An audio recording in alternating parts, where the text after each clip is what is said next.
I think it's worth looking at Freemasonry from the perspective of Tasawwuf. There are many people who in the past have become Freemasons, and at the same time they have professed or they have declared that they are Sufis. And there are many who have become Freemasons, and they have become fundamental leaders of the development of modernist Islam. Freemasonry is, in the political language of the 20th century, in words such as pluralism and tolerance, particularly tolerance. It is in our legal system, through many of the laws that we take for granted, including the most important, which is the Constitution. Politically speaking, if you want to characterize what Freemasonry is constitutionalism. There's no stronger advocates for the creation of these new secular laws that stand above the religious laws. In the case of Europe, above the canonic laws, which is the equivalent to our madhabs. And in our lands, the Constitution places itself above the Quran and above all the madhabs.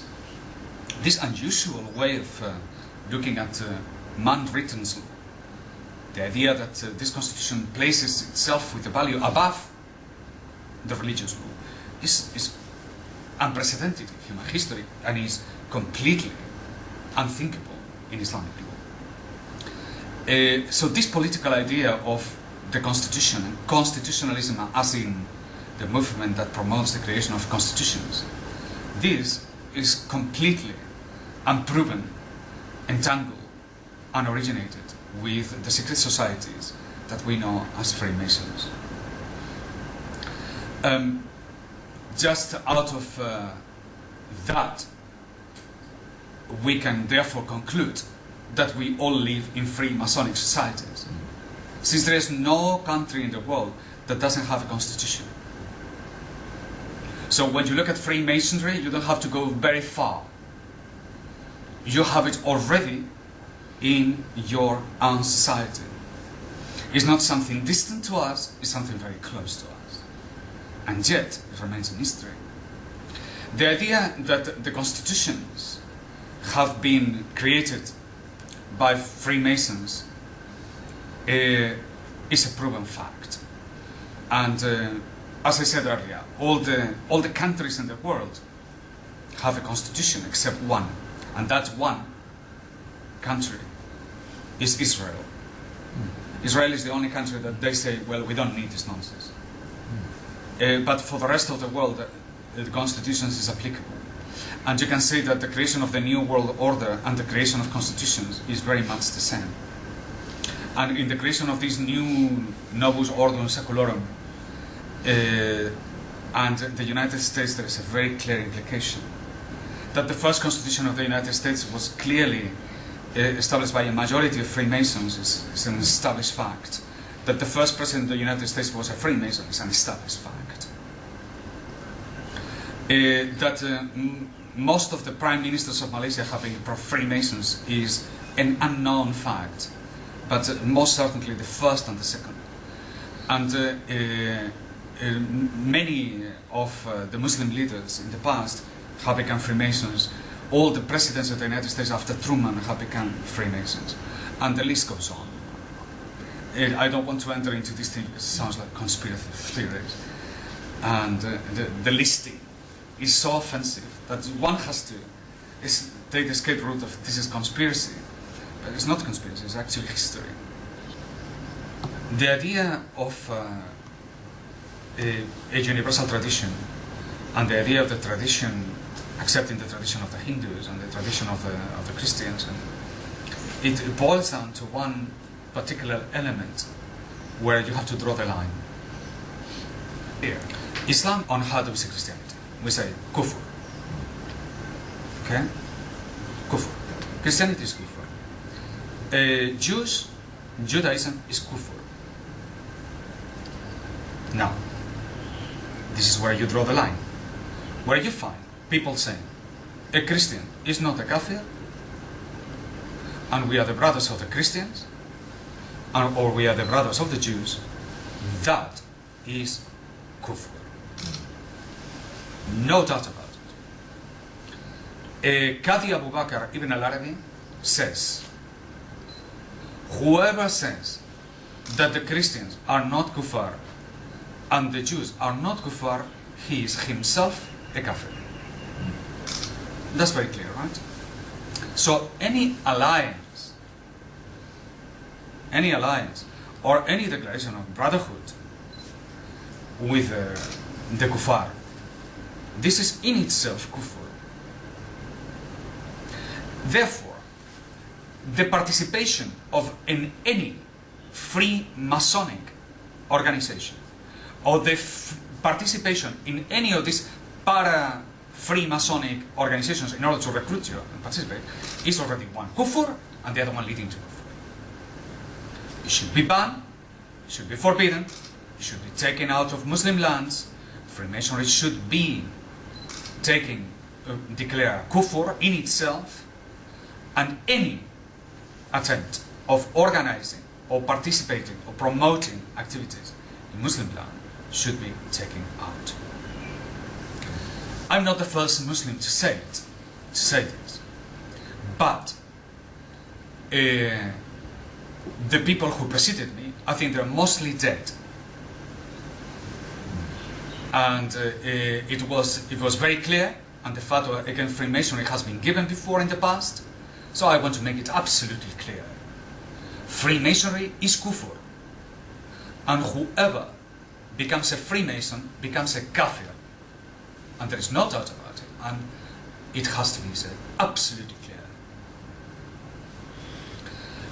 The consequences of this are that since we have many people in our Muslim lands that they are clear Freemasons, and they are still influential on our children, on the education of our schools, in what is happening in our country, running the affairs of our country at some times.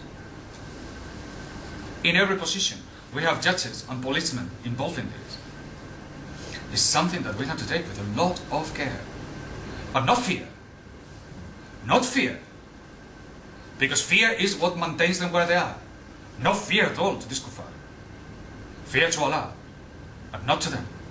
So if you find them, point them out, list them out, prepare them for what is coming to them, because they will be out of the land, they will be expropriated, and they will not stand in our lands.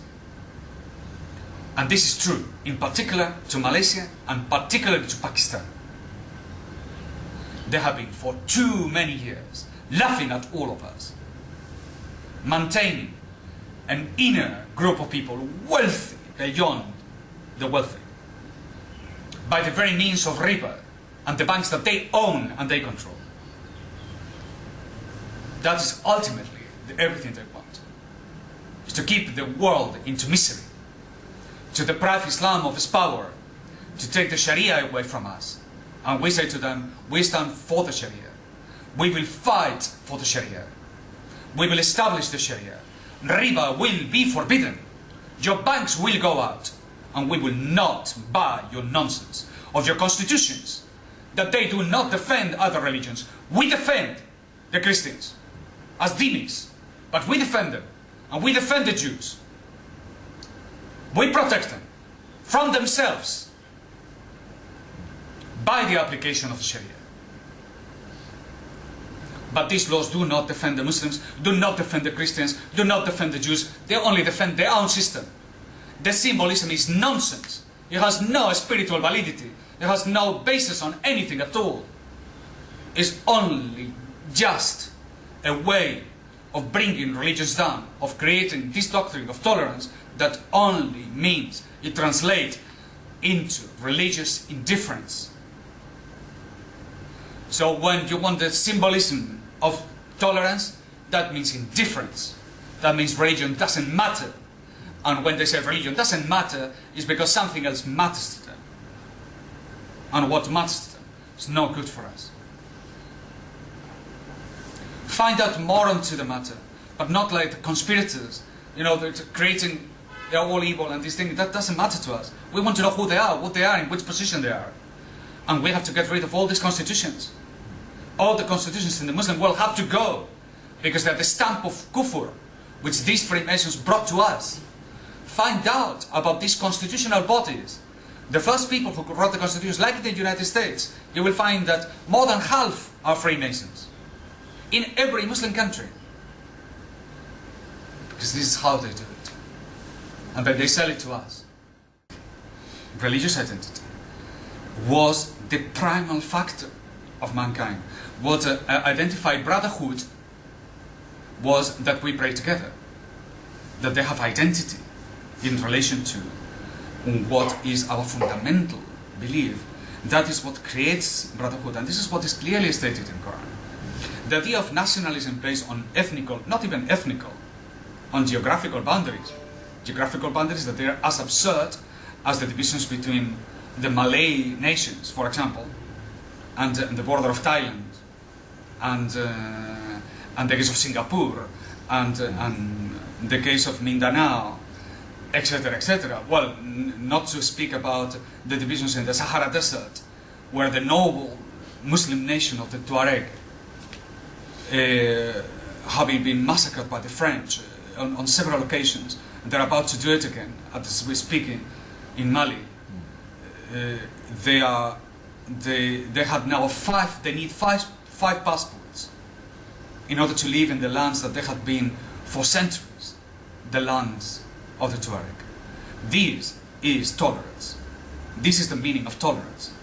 The meaning of tolerance is intolerance, but outrageous intolerance, only based on the absolutely manipulative and controlled political system of passports and nationalities based on the interest of somebody else. It doesn't represent the people. We have seen countries divided by half for many centuries, but only by the interest of greater powers. And they have this shaking hands. How many times in Malaysia I keep people putting the finger and shaking the hands like this, which is the symbolic thing of this friendship. How many times I've got that? Like saying, hey, I am one of them. Are you part of them? No, I'm not. Shame, shame. Many don't even know. They join Freemasonry, they don't even know. Because nobody says what I'm just saying today. Because it's not clear. So let's make it clear. Kufr. Nothing but kufr. That's what it is. So, tasawwuf is not the esoteric part of Islam. Tasawwuf is the heart of Islam. And by that we mean, we are the defenders of the Sharia. Where everybody hesitates, we will not hesitate. Where everybody have difficulty and compromise with this and the other, and they say, no, but you have to understand and you have to be practical, the Sufi will say, no, there's nothing practical about this. We are the people who affirm that Islam does not need reform. We are the people who go back to the origin. And the origin of Tasawwuf is, Medina, of Islam, is Medina al-Munawwara. That's the heart. What is the model of the Sufis? Is Sheikh this or Sheikh that? No. The model of all the Sufis is Rasul Sallallahu Alaihi Wasallam. So there is clarity on the matter. If you want to become a perfect Sufi, become the closest that you come to Rasul Sallallahu Alaihi Wasallam. And that you have achieved the maximum. And what is our doctrine? The establishment of the Sharia without any question or condition or timing or delay. This is tasawwuf.